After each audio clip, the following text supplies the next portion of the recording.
All right, everybody, welcome to Math with Grace. Today we're going to be working on Geometry, Book 1005, Sections 1 and 2, anyway, parts of them, pages 9 through 33. We're going to start today on page 9, talking about properties of proportions. And we talk about properties of proportions, they use this little symbol, POP. And sometimes here or there, this POP will actually be a reason in a proof, and it'll just say POP. And what that means is properties of proportions, and it represents several of the things we're about to talk about, not just on this page, but the next one as well. And the first property is the crossed product property. Now, you've worked with cross products before. It's when we multiply across, okay? We make like an X. The A gets multiplied by the D, the B gets multiplied by the C. So basically you're taking the numerator of one ratio and multiplying it by the denominator of the other, and then vice versa, okay? So we end up with A is to B equals C is as C is to D, then AD equals BC, okay? And they've got an example here. If 3 is to 5 equals 15 is to 20, then we can cross multiply and say that 3 times 25 is equal to 5 times 15, and it is. Now, how this is useful is when we're looking at ratios of one thing to another, and say it's the ratio of the perimeters of a triangle, and we know that one side of a triangle is 9, and so solve for the other side of a triangle, okay? The other corresponding part. Well, we can cross multiply and then solve for x, right? So, and I just made this up, but there are several problems that will be like this as we move forward, but we can solve for that missing piece by cross multiplication. So that's the cross product property. Let's turn the page and see what else we've got. So page 10 starts us off with the equivalent forms property. And as you can see, I put brackets around them just because for me, visually, the commas weren't enough of a separation. So I put brackets around it to make it more clear to myself. But basically, they've taken the same 4 variables and they've reorganized them. But every way they've reorganized them, if you cross multiply, you will still end up with this same answer. Now, some of your homework problems are going to deal with this, and they're going to ask you to reorganize the proportions. But you need to make sure that when you're going for this, that no matter what, when you cross multiply, A will always be across from D. No matter what order they're in, A is always across from D. And B would always be across from C. No matter what order these are in, B and C would cross multiply together, and so would A and D. So you still end up with this same answer. So these are called equivalent proportions, okay? They're all written in a different way, but they all mean the same thing. And then here's the model. They do exactly what is said here, okay? They've rewritten these two proportions, but they've kept them equivalent because when you cross multiply, you're always multiplying the 4 times the 5, 5 times 4, 5 times 4, 4 times 5. And you're also always multiplying the 2 times the 10. 2 times 10, 10 times 2. 2 times 10, 10 times 2, okay? Those are called equivalent forms property, all right? Always ending up with the same answer. The bottom of page 10, we've got the denominator sum property. Now, these properties are a little bit more vague, obscure, I don't know, however you want to call it, but we're saying that if A is to B as C is to D, then A plus B is to B as C plus D is to D. So basically, they've taken the denominator and added it. That's why it's called denominator sum. They've added the denominator to each of the numerators. And then the ratio is still equivalent, okay? They're still equivalent ratios, but basically the name of it is exactly what's happening. Denominator sum. They've added the denominator to the numerator in each ratio. Okay, so looking on page 11 at some of those examples, make sure I have it on the page all the way here. Okay, they're saying that 2 is to 4 as 5 is to 10, right? So now they're doing the denominator sum. They've added the denominator here. So 2 plus 4 is to 4. And they've added a denominator here as 5 plus 10 is to 10. Okay, 6 is to 4 as 15 is to 10. Looking at model 2, we've got 3 is to 9 as 1 is to 3. So when they add the denominator sum, they're adding it in on both sides here. We get 12 is to 9 as 4 is to 3. Okay, and so on. Now, we had a denominator sum, so of course we're also going to have a denominator difference. Remember, difference means subtraction. So here they're subtracting the denominator from the numerator. Okay, so let's turn the page and see what that looks like in action. Okay, 8 is to 3 as 16 is to 6. Here they subtract the denominator in each one and end up with 5 is to 3 as 10 is to 6. Okay, so this is very much just like the denominator sum, except here we're subtracting. Denominator difference, it's right in the name. All right, let's take a look at the next one, which is called the numerator denominator sum property. So basically it's saying that if, and it says, it has the dot dot here because this technically could go on and on forever, amen. But if A is to B as C is to D, and let's just take that section there, all right, then A plus C is to B plus D. That's what they're saying, okay? Now, obviously, they've got a lot more here, and it could go on and on forever. That's the numerator denominator sum property. You're adding the numerators together, you're adding the denominators together. In the long run, they equal the same thing, okay? So let's take a look here at this model at the bottom of page 12. And it's model 1. And it says that 1 is to 2 as 2 is to 4 as 3 is to 6 as 4 is to 8. Okay? They've added all the numerators together. They've added all the denominators together, and they get 10 is to 20. Well, if you reduce 10 is to 20, you come right back to 1 is to 2. Okay? That's how it maintains its equality. Okay? But this is called the numerator denominator sum. You're adding all the numerators, you're adding all the denominators. All right? Let's take a look at some of these problems. Looking at page 13, they're wanting you to name the POP. Okay? Those are the different things we just talked about, all the different properties. So, I'm going to go over the first two with you, and then you can tackle the rest on your own. But they're telling us that if A is to 2 as B is to 5, then A plus 2 is to 2 as B plus 5 is to 5. What are we doing here? Okay, how do we get from here to here? Well, it looks like they added the denominator, right? This is a denominator sum. They've added the denominator to the numerator in each of these cases. All right? So this is what they want you to do. They want you to be able to recognize which of these properties they've put into place. So for 57, it asks us if A plus 1 is to 3 as B is to 5, then 5 times the quantity A plus 1 equals 3B. So what happened here? Well, if you look close, you'll see that they cross multiplied. All right, this is the cross product property. We've cross multiplied. Now they haven't distributed fully. They could have, and hopefully we would still recognize that. But you can see that they took 3 times B and 5 times the quantity A plus 1.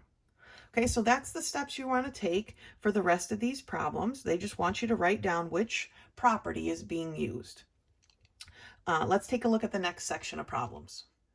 So in this next section of problems, they've given us a proportion here, and they want you, well, they've given us an equation. They want you to form a proportion, and then each time they've told you which term should go where. Now, if you remember, when we're talking about these terms, we've got first term, second term, third term, fourth term, okay? These are the different terms, the different places that they belong. So that being said, let's take a look here. Remembering from our cross product property, right, that from our equivalent forms property, that with this equation, we know that x is always going to be multiplied by y, cross multiplied by y, and a is always going to cross multiply with b. So when we want x as our first term, that automatically tells us to cross multiply with y, that it has to be our fourth term. Okay, so we're going to end up with this. X is to a as b is to y. All right, x and y have to cross multiply, and because the x is the first term and this a is the one that goes with it then, all right, x over a, because this is the first term of the second, not the first term, but this is the first part. Those are the corresponding parts. All right, so we end up with x is to a as b is to y. Well, what if we wanted x as our second term? Well, again, we still need to have it cross multiply with y. So this time we're going to have a is to x as y is to b. We basically took the reciprocal of this problem here, right? We turn these problems around. We took the reciprocal. We have a is to x as y is to b. Ax still cross multiply together, ab still cross multiply together. Well, now what if we want a as our second term? If a is our second term, it has to cross multiply with b, so b has to be our third term. So we end up with the same answer we had for 62. X is to a as b is to y. Okay, ab still cross multiply, xy still cross multiply. For number 65, they want to know, what if b is our first term? Well, if b is our first term, we know that a must be our fourth term, right? Because that's the only way they can cross multiply. So we can say b is to y as x is to a. It's the same as that. These are all equivalent forms, right? This is the equivalent property, equivalent forms property. We're just moving things around. Now it says here, what if y is one of our extremes? Well, do you remember which are the means and which are the extremes?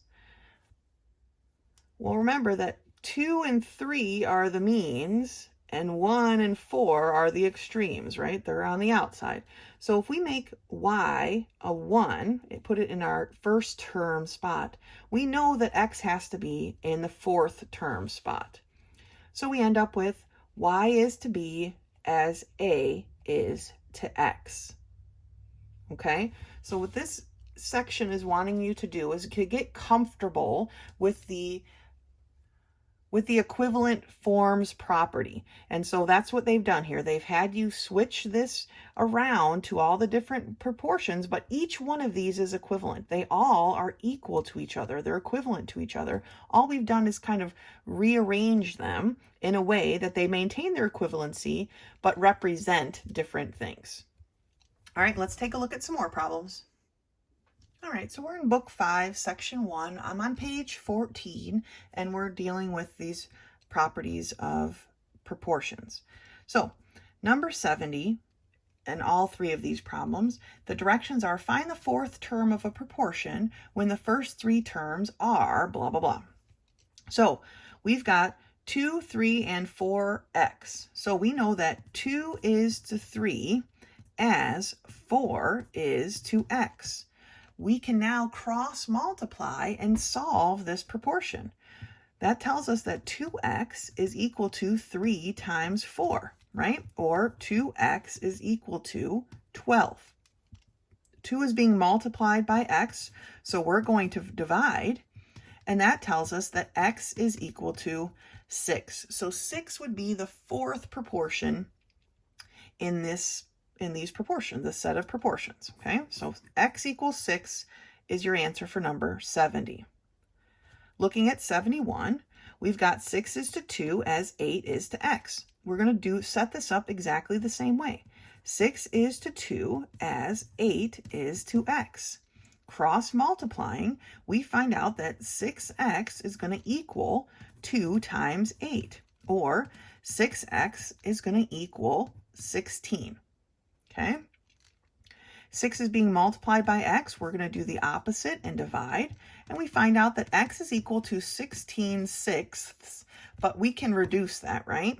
What can we reduce it? What do they have in common? Well, they have a 2 in common, so let's remove that 2. How many 2's are in 16? There are 8. And how many 2's are in 6? There are 3. So our answer for number 71 is 8 to 3, or 8/3. All right? Not all of these are going to work out perfectly, because that's kind of a weird answer for this, right? 6 is to 2 as 8 is to 8/3. But they're just trying to make sure you understand the process. Sometimes the answers aren't going to be a whole number. They're going to be something different. Here, our given numbers aren't even whole numbers, but we can still work through this, all right? So for 72, we've got 1/2 is to 2/3 as 3/4 is to x. So like I said, this problem's a little bit different, right? It's got fractions, but we're not going to be deterred. We're still going to cross multiply, and we get 1/2 x is equal to 2/3 times 3/4, right? Well, we know our multiplication pretty well, and that tells us that we can cancel out these 3's, and so we're left with 1/2 x is equal to 2/4. Now that can be reduced, but we'll deal with that in a minute. Right now, I want to get rid of this 1/2 x. To get rid of it, we're going to multiply by the reciprocal, right? But we've got to do that on both sides. When we multiply by the reciprocal, it cancels on this side, and we're left with just x, which is what we want, right? X is a loner, it likes to be by itself. And then we can multiply our numerator times our numerator and get a 4. Our denominator times our denominator and get a 4. And how can we reduce 4/4? Well, 4/4 is 1. So our answer for number 72 is 1. Now there's one more problem on this page, and actually the last problem I want to look at in this section, and that's problem 73. So for 73, they want us to solve and find the value of a.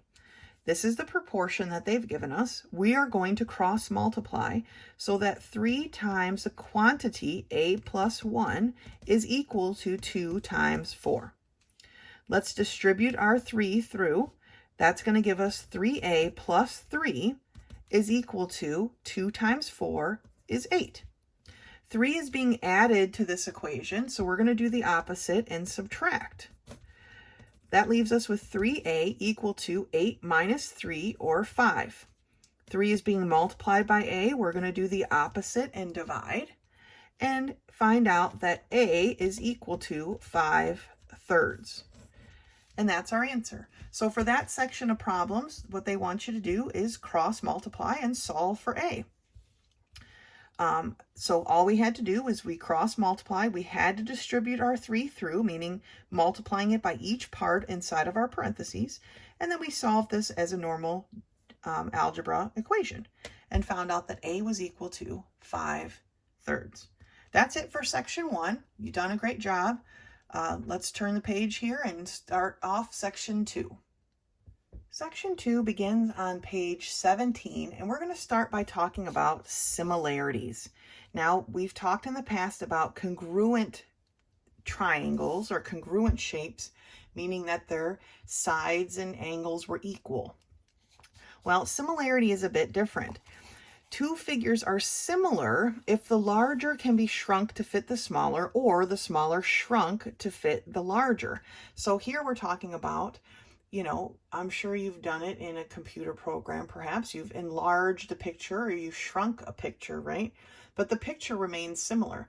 Now, if you enlarge it in a distorted way, where maybe you make it the top taller but not widen out the sides, it distorts the picture, right? Now they're no longer similar. It doesn't match the same as it did before. So similarities are expanding or shrinking a shape, but they have to have the same ratio. The ratio has to remain. So let's look at these shapes that they've given us here. Here we have two rectangles. This one is in a proportion of 3 to 5. Okay, that's its ratio. This one's ratio is 6 to 15. But if we reduce 6 to 15, we get 3 to 5. So these rectangles have the same ratio, and therefore they are similar. Okay. Here for our cylinders, this has a ratio of 2 to 3. But this has a ratio of 4 to 4, which can be reduced to a ratio of 1 to 1, right? Well, a ratio of 2 to 3 and a ratio of 1 to 1 are not similar. Therefore, even though these look the same, you could not shrink this cylinder to fit this one. It would never fit. Just like you could not enlarge this cylinder to fit exactly over this, because it wouldn't fit. They don't have the same ratio. They are not similar. Looking at our crosses here, we've got a 1 to 2 ratio for this and a 2 to 4 ratio here. If we reduce our 2 to 4 ratio, it becomes a 1 to 2 ratio. So these crosses are similar. I could enlarge this small one and it would fit perfectly over the larger one, or shrink the larger one and it would fit perfectly over the small one.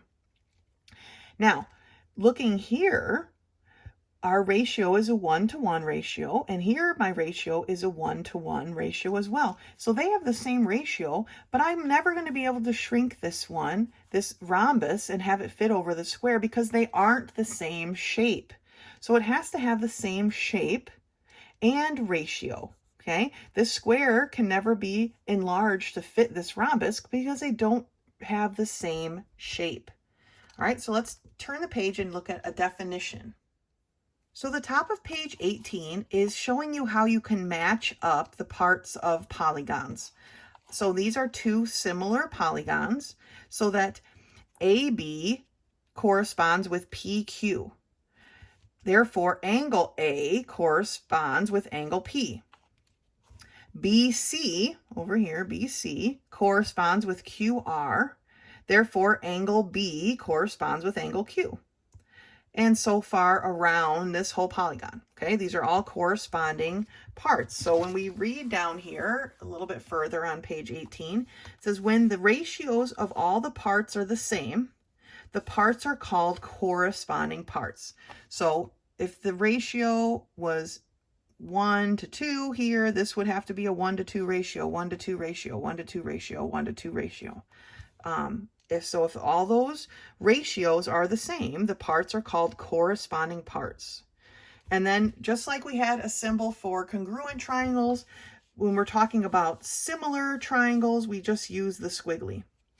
So our congruent one was the squiggly with the equal sign. This one's just the squiggly. Okay, I don't know if it actually has a name. Perhaps it does. I prefer squiggly. That's what I've named it. So here's our definition for similar polygons. They are polygons whose vertices can be matched in a 1 to 1 ratio. That means that angle A does not only correspond with angle P, but they are equal. Okay? Oh, let me get you back on the page here. They are equal. Angle A is equal to angle P. Angle B doesn't just correspond with angle Q, but they are equal angles. Their measure is the same. That's what that first part of the definition is. Okay?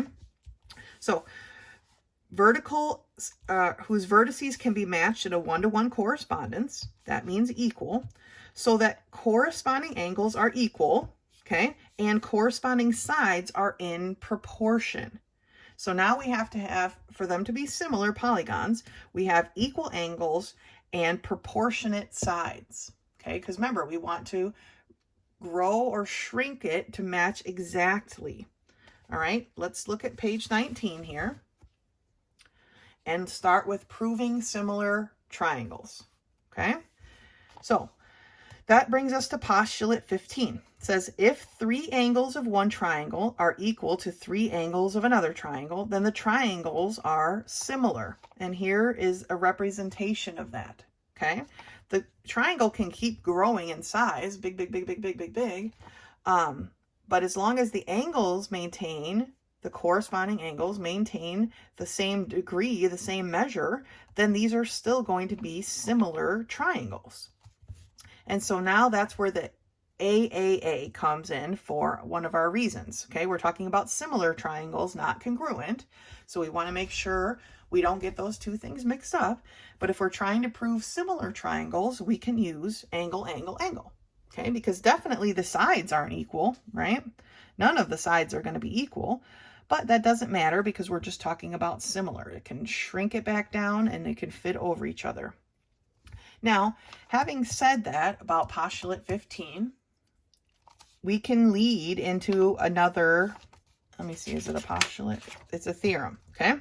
So it says, we have studied a theorem that states that if two angles of a triangle are equal to two angles of another triangle, then the third angles are equal, right? We've learned that before. We've used that before in proofs, right? If two angles of one triangle are equal to two angles of another triangle, then the other two angles must be equal. So saying that, they're telling us that one of these angle pairs in postulate 15 isn't even needed.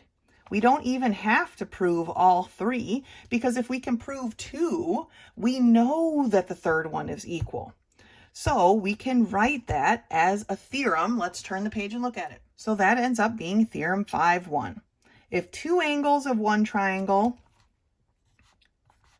such as this, are equal to two angles of another triangle, then the triangles are similar. Just AA now. Okay, because we know that angle C is equal to angle T because we've proven that in the past, right? We know that if two angles of one triangle are equal to two angles of another triangle, the third angles must be equal. So they're just pulling that step out and discarding it. Because we know that the third angle must be equal, we don't have to actually take that extra step to find the third angles to be equal. We can simply just say angle, angle. All right? So you think, why did they present us with the angle, angle, angle? Just because it's true. That's why they presented it. They just got to show you stuff that's true. This is just an easier way to get to that truth. All right. So that step leads us to two corollaries. If a line intersects two sides of a triangle and is parallel to the third side, then the triangle, or then a triangle similar to the given triangle is formed. So this is kind of like the one where the line cut through the median and was, parallel to the third side, sort of like that. But we're not talking about medians here. We're talking about any line. It could have cut through way up here. It doesn't matter. As long as the line that cuts through is parallel to the other side, okay, to the side that it's not cutting through, then this small triangle that it formed here is similar to the larger triangle that you started out with. Okay, the line sliced through it created a little triangle up here, right? That little triangle is similar to the big triangle that you began with. Okay, that's what that corollary is stating. Now, it does not matter where this line cuts through. It can cut through way down here. It can cut through right at the top. It does not matter as long as it's parallel to this base, okay, or to the third side. Corollary 2 states that triangles similar to the same triangle are similar to each other. We know this to be true because we've done this lots of times, right? Lines parallel to the same line are parallel. Angles equal to the same line or angle are equal. You've got three triangles, A, B, C. If A is similar to B and C is similar to B, then A and C are similar to each other. Okay, let's do a proof and talk that through. What proof is it? 2.1. So we're in book 5, section 2, page 21. I want to look at the number 2.1, this proof that they've given us. They've given the fact that triangle ABC is similar to triangle RST. The only way, like I said, it's kind of hard to mark some of these, so I just like to do simple markings. So these two are similar. Well, triangle DEF is also similar to triangle RST. So I'm going to mark it with, I don't know, let's do a half circle. Those two are similar, okay? They want us to prove that triangle ABC is similar to triangle DEF. Now, obviously, they want us to prove that without using the corollary we just talked about, but that's fine. We can do it. Step 1 is the same step as always. Triangle ABC is similar to triangle RST, and triangle DEF is similar to triangle RST. Why do we know those things are true? Because it was given information. Okay. Number 2, what does that given information tell us? Well, and what do we need to show that triangles are similar? Well, the best thing that we can use right now to show that triangles are similar are angles, right? We just learned the angle-angle theorem. So that's where we want to go. And what do we need for the angle-angle theorem? We need 2 angles. So because these triangles are similar, we know that their angles are equal, right? Because that is the definition of similar triangles or similar polygons.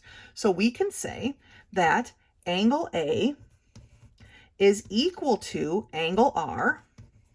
Remember, we're trying to find a relationship between ABC and DEF, but we have to use RST to get there because that's our point. Now, we could simply substitute, but we're not going to go that route, okay? We're going to prove it. So, angle A is equal to angle R, okay? We also know that angle D is equal to angle R, okay? You see where I'm going? We could also say that angle C is equal to angle T. These are the corresponding parts. We could say, too, that angle F is equal to angle T. And why do we know that those angles are equal? I said it a minute ago. Because that's the definition of similar polygons, or I'm just going to write triangles this time. It's the definition of similar polygons because that was what it included, right? They have to be the same shape. The vertices and the angles have to be equal, and the sides have to be in proportion. Now, they don't tell us anything about the sides, so we're not going to focus on that, but we know that the angles have to be equal. That's what makes them similar. So we can say that those things are equal. Now, in our step 3, we can substitute. I set it up here so it's easy to see. If A is equal to R and D is equal to R, then A must be equal to D. So we can say that angle A is equal to angle D. Well, if C is equal to T and F is equal to T, then C must be equal to F, right? So we can say that angle C is equal to angle F. We're saying these two different things on the same line because they're equal for the same reasons, and that is substitution. All right? Now we have 2 angles of a triangle equal to 2 angles of another triangle. So we can say that triangle ABC is similar to triangle DEF because of, we've got 2 angles equal, so we have the angle. Okay, so that's how we worked through to find that basically if 2 triangles are similar to a third triangle, then they are similar to each other. That's the proof behind it. Normally they give you these proofs. This time they wanted you to work it through. But that's the proof behind it. So now we know if we have 2 triangles similar to the same triangle that they are similar to each other. And we can just say that. That's our reason. Okay? Good job. Let's keep working through here. Now that we've done that proof, we can look at the bottom of page 21 for our next theorem.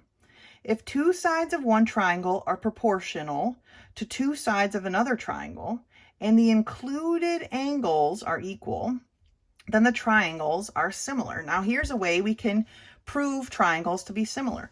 They're saying that if AC is to RS as AB is to RT, and the included angle, which has to be A and R, are equal, then our triangles are similar triangles, okay?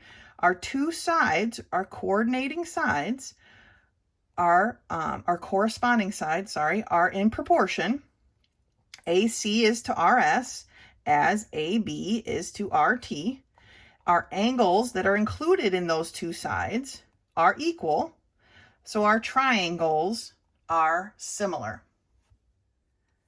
Turning to page 22, here's yet another theorem. Now remember, please use your theorems and postulates pages.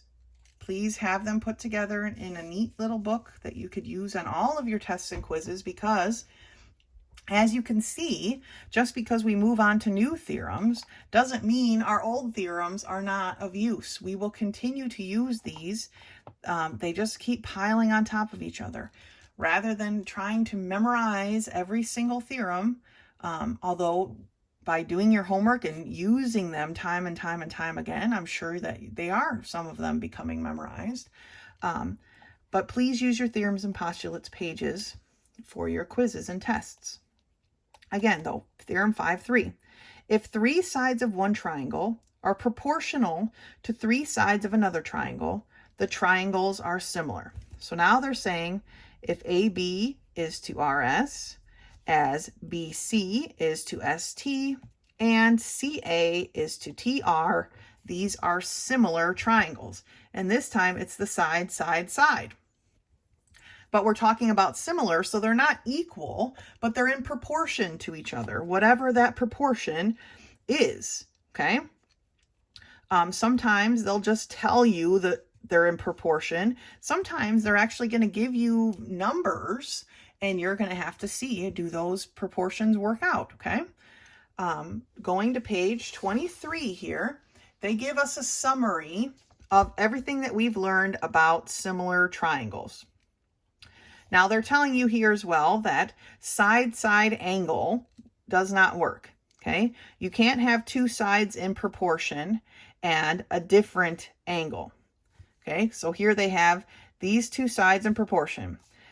AC is to RT as CB is to TS, and then this obscure angle. Remember, we want included angles. But this obscure angle is equal, but as you can tell by their shapes, they're not the same shape, right? These two triangles, while they're both triangles, they do not have the same shape, and therefore they cannot be similar triangles. Now, if they told us that angle C and angle T were equal, then yes, we would have similar triangles, but we don't have that here, okay? So here is the summary of all the different parts of similar triangles, everything that we learned. The definition means that the sides are proportional and angles are equal. Postulate, one of the postulates was the angle, angle, angle, right? But that led us to the theorem of angle, angle. So we probably won't use this one very often, because if we can get here, why take that extra step and do that, right? Then we have our side, side, side. Remember, that meant that they were proportional, not equal.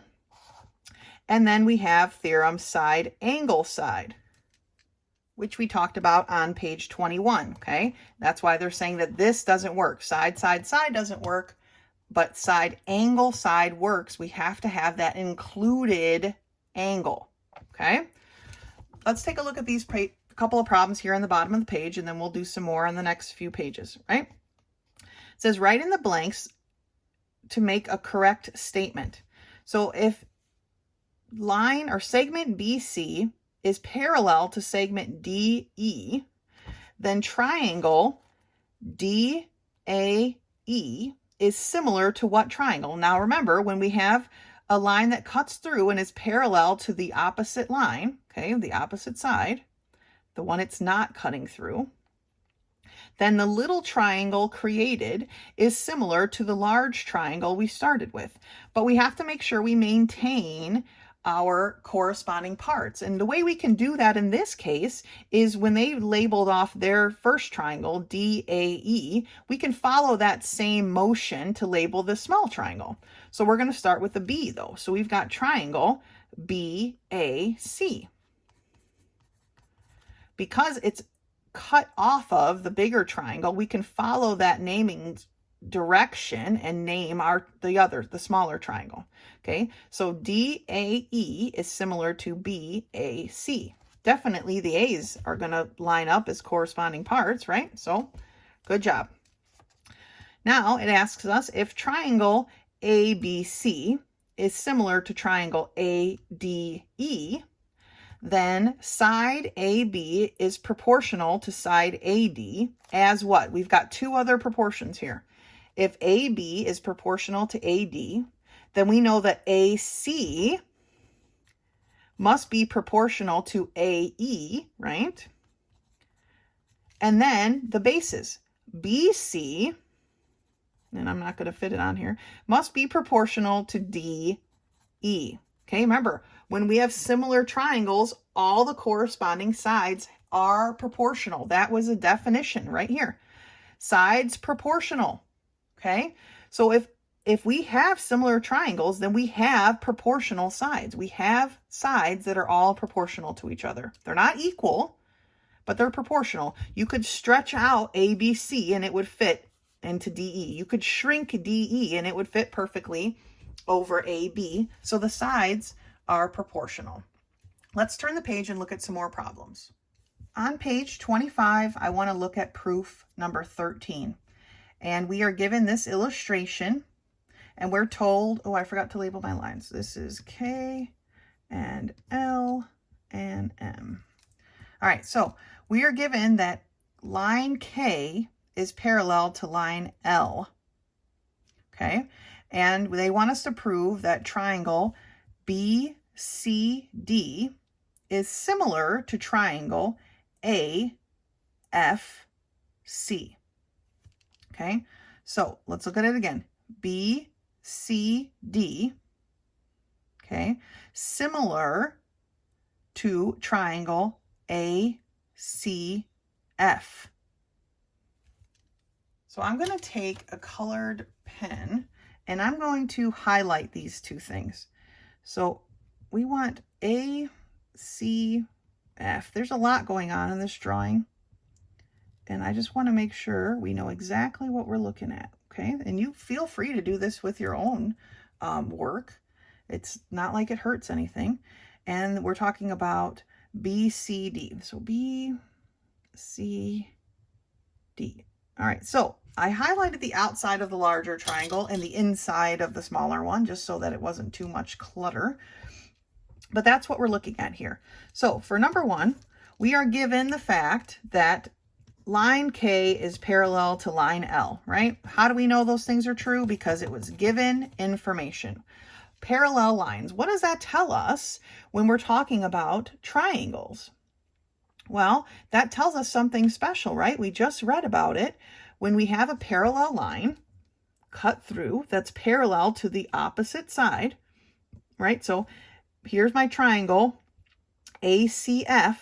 This line comes and cuts through, but it's parallel to this section here, right? Line L is parallel to line K. So when it cuts through and it's parallel, that tells us that the small triangle that it created is similar to the larger triangle, right? Now, we know that to be true based on the proofs that we've been given, but they want us to prove this in a different way. Otherwise, it would just be 2 steps, right? Boom, we'd be done. They've given us 4 steps because they want us to go about it a different way. So let's do that. Let's go about it a different way, because there's something else that we know from parallel lines, right? We know that parallel lines give us what? Well, parallel lines give us corresponding angles. So look at it this way. If we've got K and L, right? And we've got AC that comes like this. Now I extended A beyond K, but I just did it for a reason. You can see our boxes, right, of corresponding angles. Well, that tells us something special. It tells us that this angle and this angle correspond, right? Angle A, this large angle, let's try to ignore this line here. They put this line in here to confuse us. Let's try to ignore it. So we're talking about this angle here and this angle here. So what are those two angles? Let's not just call them by one letter because there's too much going on in this drawing. Let's call them by their full proper names, like if they were in trouble. All right, so let's say that angle CBD, right, CBD is going to be equal to angle CAF. Okay, corresponding parts together. Now, not only can we say that, but let's look at it from another perspective. We still have, let me see a place I can draw this in. I guess I'll squeeze it in right here. We still have our two lines parallel to each other, correct? This time, though, we've got a different line. This is FC, right? This FC is our transversal this time, but it still sets up our corresponding parts.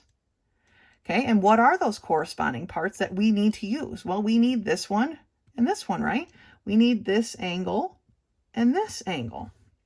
So what are those two angles called? Well, we can call it angle BDC, right? BDC is equal to angle AFC.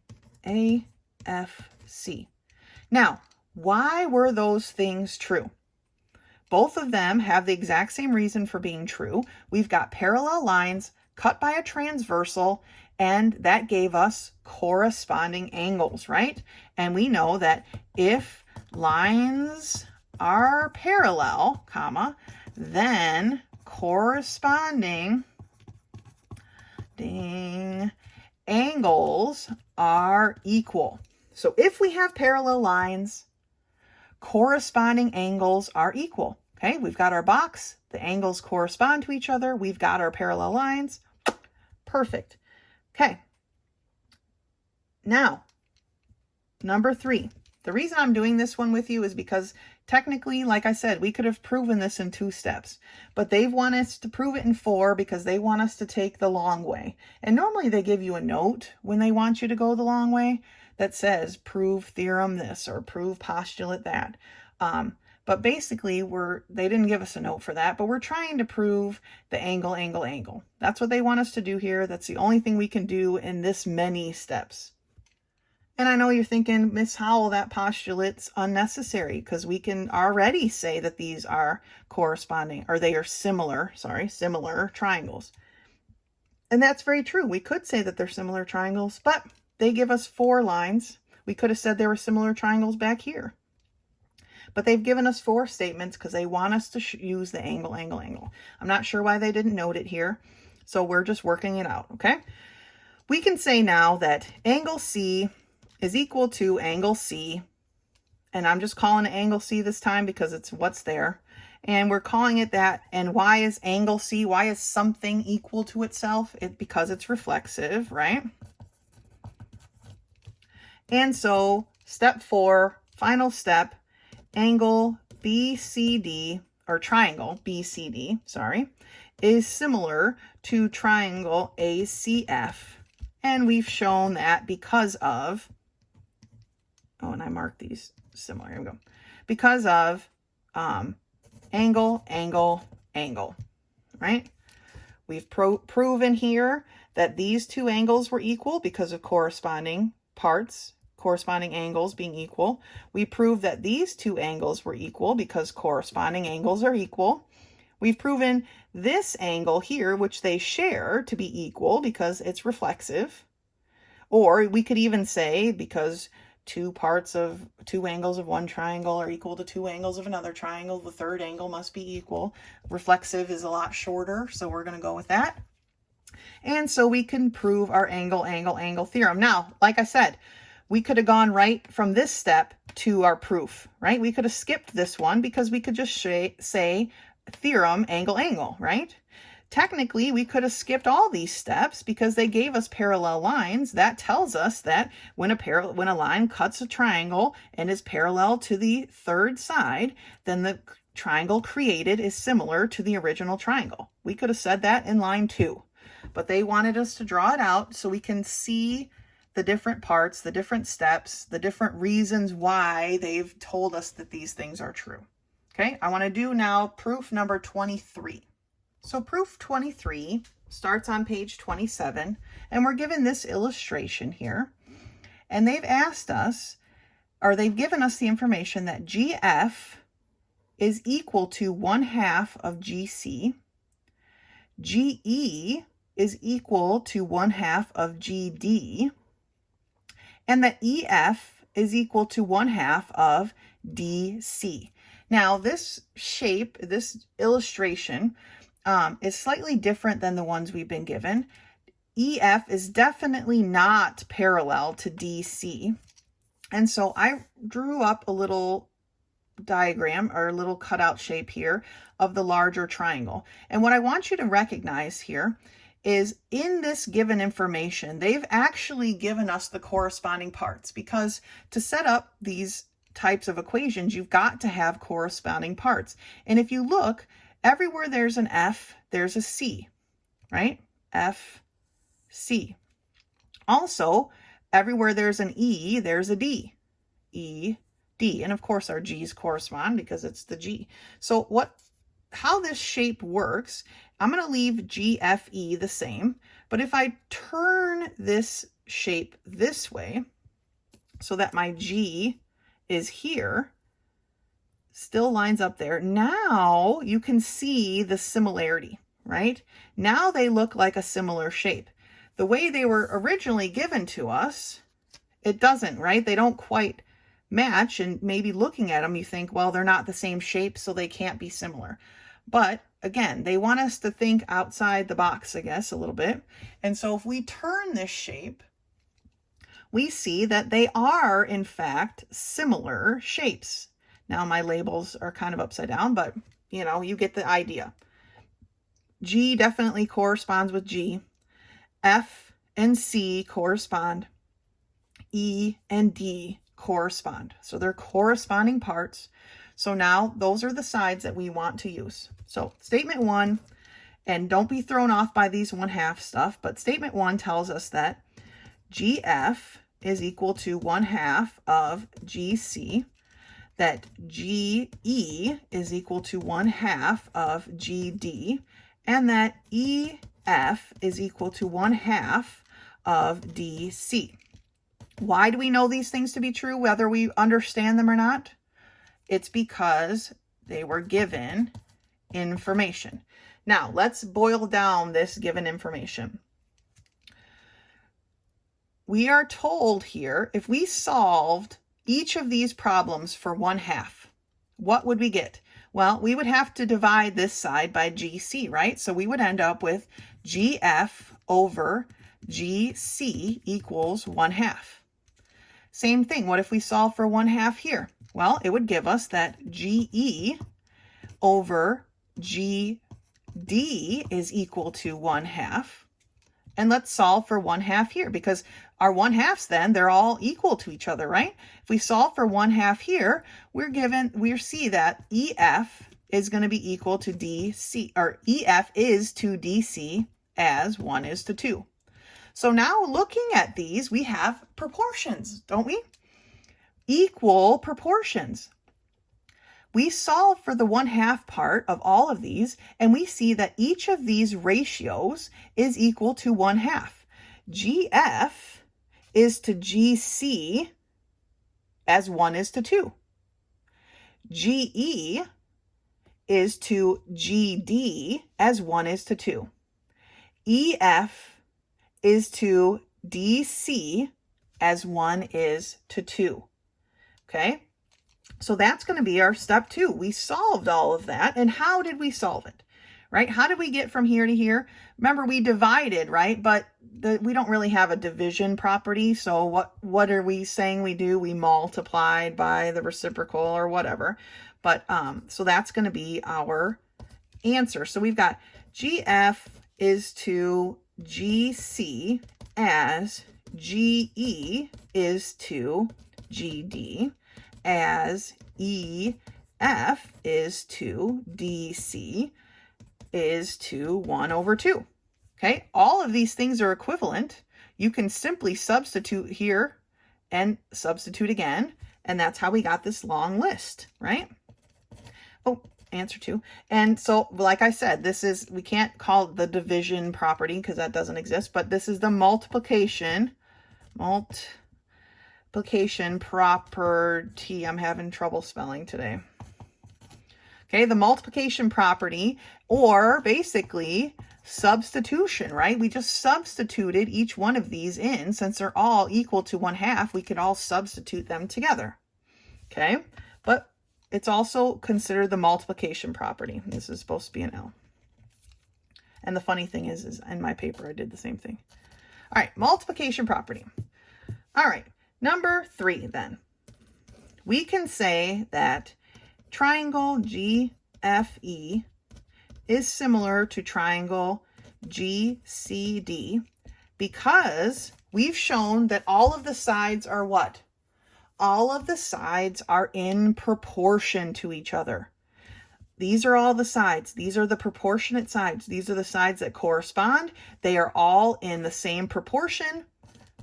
So that's the side for similarity. Remember, when we're talking about congruency, they have to be equal. When we're talking about similar triangles, they just have to be in proportion to each other. And they all are in proportion in a 1-to-2 ratio. Okay? So that's why I wanted to do this one with you, because it's a little bit different. We've definitely not had to do kind of steps like this before. So that's problem 23. We've got a couple more theorems to look at then, and then we have math problems. Not just proofs, but math problems. So on page 28, we've got theorem 5.4. I'm not a big fan of this theorem just because it's kind of, I don't know, it just is too, we use this so often. I don't know why we would need a theorem about it. But similarity of polygons is reflexive, symmetric, and transitive. Now remember, transitive pretty much means substitution, right? So they're telling you here that this polygon, ABC, whatever, it's like an open-ended polygon. It could have 1,000 sides, who knows? But it's similar to JLK and its 1,000 sides. And it's also telling you that JLK is similar to RST and its 1,000 sides. So here's the same thing. We already learned that if a polygon is similar to, two polygons are similar to the same polygon, they're similar to each other. So we can easily say that ABC and its 1,000 sides are similar to RST and its 1,000 sides. We've already learned how to do that. So this transitive part proof is kind of annoying to me because we've learned to do the same thing 1,000 different ways. But basically what we can say here is that because AB is to BC as JK is to KL, right? Because these are corresponding sides. And JK is to KL as RS is to ST. We can cut out the middleman and say that AB is to BC as RS is to ST, right? Substitute or reflexive or symmetric or blah, blah, blah. These all mean similar things.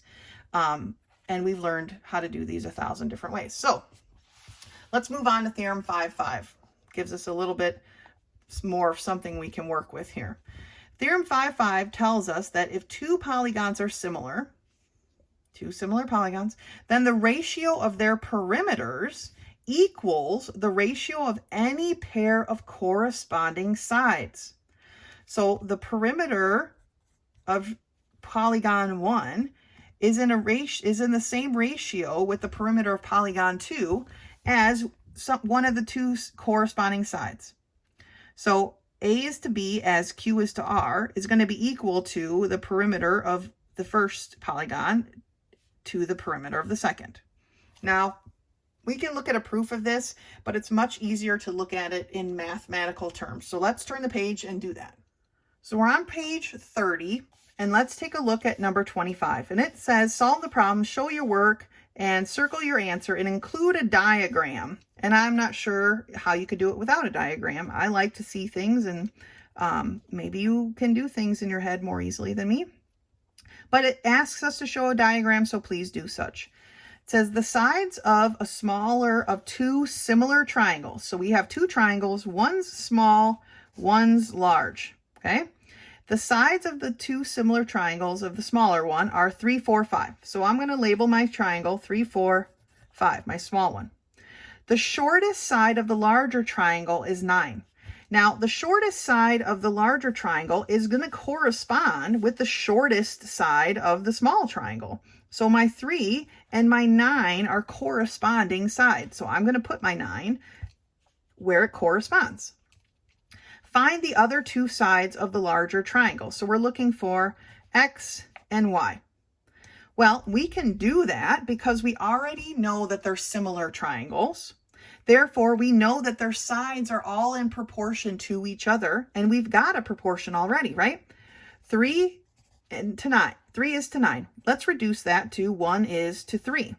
Now we can use that proportion to solve for the rest, remembering that the small side is in the numerator and the big one is in the denominator. So that being said, let's solve for X. We know that 1 is to 3 as 4 is to X, right? 4 and X are the corresponding sides. So now we can cross multiply and solve. 1X is going to be equal to 3 times 4. Or X is equal to 12, okay? So we know that this side of the triangle is 12. Let's do the next part. Let's solve for Y. Well, we use the same proportion. 1 is to 3 as 5 is to Y. Cross multiplying, 1Y is going to equal 3 times 5, or Y is going to equal 15. So that side of our triangle would be 15. Okay, so that's how we're going to solve these types of problems. They gave us the sides of one triangle, told us it was similar to another, and gave us a corresponding part. Therefore, we could set up our ratio and use that in a proportion to solve for our missing side. Let's look at 26. 26 reads that the smaller of two similar triangles, so now we have two similar, not triangles, sorry, rectangles, and one is smaller than the other. It says the smaller of two similar rectangles has a dimensions of 4 and 6. Find the dimensions of the larger rectangle if the ratio of their perimeters is 2 to 3. So they're giving us the ratio, and they want us to solve for, again, X and Y, let's call it. Well, we know that the ratio is 2 to 3. We could have figured that out right here, right? If you put 4 over 6, it reduces to 2 over 3, right? We didn't even need them to tell us that, but they did, and so that's fine. Our ratio is 2 to 3, so let's solve for, let's start with X. With our ratio being 2 to 3, we can say 2 is to 3 as 4 is to X, okay? We're going to put our 4 in the numerator because this is our smaller number. So we're going to use our smaller sized shape in this space. So now we have cross multiplying. 2x is going to equal 3 times 4, or 2x is equal to 12, right? I'm going to slide my paper up here if I can. 2 is being multiplied by x, so we're going to do the opposite and divide, and we find out that x is equal to 6. All right, so we know that this side of our rectangle is 6. Now let's solve for y. We solve for it in the same way. 2 is to 3 as 6 is to y. We cross multiply. 2y is equal to 3 times 6, or 2y is equal to 18. 2 is being multiplied by y. We're going to do the opposite and divide. Sorry, my paper is all schmutzy. Y then is equal to 18 divided by 2, or 9. All right, so we've solved, given us a ratio. We were able to solve for the other two sides of the larger rectangle, being 6 and 9. I want to do one more problem with you. The problem I'd like to do with you now is problem number 31. And it says the sides of a polygon are 3, 5, 6, 8, and 10. So we've got 1, 2, 3, 4, 5 sides. Now, I am not a very good freehander, but you're going to get what you're going to get. 1, 2, 3, 4, 5 sides, okay? And we can label them 3, 5, 6, 8, and 10. All right, so the perimeter of a similar polygon is 40. Well, what is the perimeter? First of all, we need to know whether it's larger or smaller than this one, right? So what's our perimeter of this one? Well, it's 3 plus 5 plus 6 plus 8 plus 10. So the perimeter of this shape, this polygon, is 32, right? So this next similar polygon is larger. Now, I don't know that I'm necessarily going to be able to draw it to scale because, like I said, my free hand is not good. But it's about like that, right? They tell us the perimeter of this polygon is 40. They want us to find the sides of this polygon. Okay, so I'm going to label them. Let's see. X, Y, Z, A, B. All right, those are the sides that we're looking for because we're going to be obviously doing a bunch of math. But we need a ratio, right? And our ratio is perimeter of 1 over the perimeter of 2. So our ratio is equal to 32 over 40, which we need to reduce, right? What can we reduce 32 to 40? How can we reduce that? Well, what number goes into both of these equally? 8, right? 8 goes into 32 evenly and it goes into 40 evenly. So 32 divided by 8 is 4. How many 8s are in 40? There are 5. So our basic ratio is a 4 to 5 ratio. Now we can use that to solve the rest of these. And I'm going to do one at a time. And I'm going to start with X. Okay, so 4 is to 5 as 3 is to X. Remember, my perimeter of shape 1, always in the numerator. Perimeter 2 in the denominator. Okay. So 4 is to 5 as 3 is to X. Cross multiplying, we know that 4X is equal to 3 times 5. 3 times 5. 4X then is equal to 15, right? 4 is being multiplied by X. We're going to do the opposite and divide. X is going to be equal to 15 fourths. We can't reduce that. You do not need to write it as a mixed number or a decimal. I definitely don't want a decimal. Just leave it in that form. Perfect answer. Okay, let's do the next one. Y. Well, 4 is to 5 as 5 is to Y. Cross multiplying, we see that 4Y is going to equal 5 times 5, or 4Y is equal to 25, right? We divide by 4 again, and we find out that Y is equal to 25 fourths. Again, that is our answer. You do not need to simplify that any farther. Next one. 4 is to 5 as 6 is to Z. Well, cross multiplying, 4Z is equal to 5 times 6, or 4Z is equal to 30. We divide by 4 on both sides and find out that our Z is equal to 30 over 4. We can reduce that because they have a number in common. So we can reduce it to 15 twos or 15 halves. Okay, that's our Z. I'm going to slide my paper over a little bit here. And we can do the next one. 4 is to 5 as 8 is to A. Okay, these are the corresponding parts. Cross multiplying. 4A is equal to 5 times 8, or 4A is equal to 40.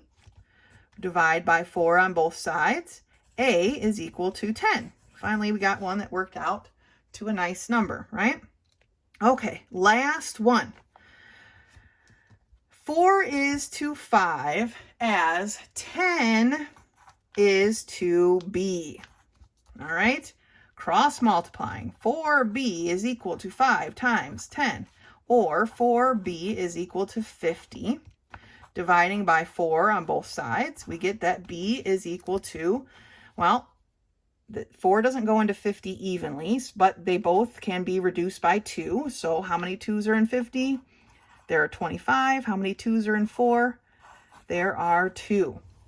So the sides of our other polygon are 15 fourths, 25 fourths, 15 halves, 10, and 25 halves. Definitely a problem where the numbers don't work out to be something pretty. They're not always going to work out to be something pretty. But they gave us enough information here, giving us all of the sides of the first polygon and then the perimeter of the second. Because we had all of the sides of the first polygon, we could add them together to solve for its perimeter, therefore giving us our ratio. And remember, similar polygons, all of their sides have the same ratio. So we use that exact same ratio to solve for our missing part of each side. Okay, there's a bunch more math problems to do. That's all the lesson we're going to cover for today. You can stop before going on to, what's it called here? Theorems about similar triangles. We're not going to go that far. We'll pick up there next time. If you have questions that come up during the week, you know how to contact me. You meet me in my office hours. Otherwise, until next time.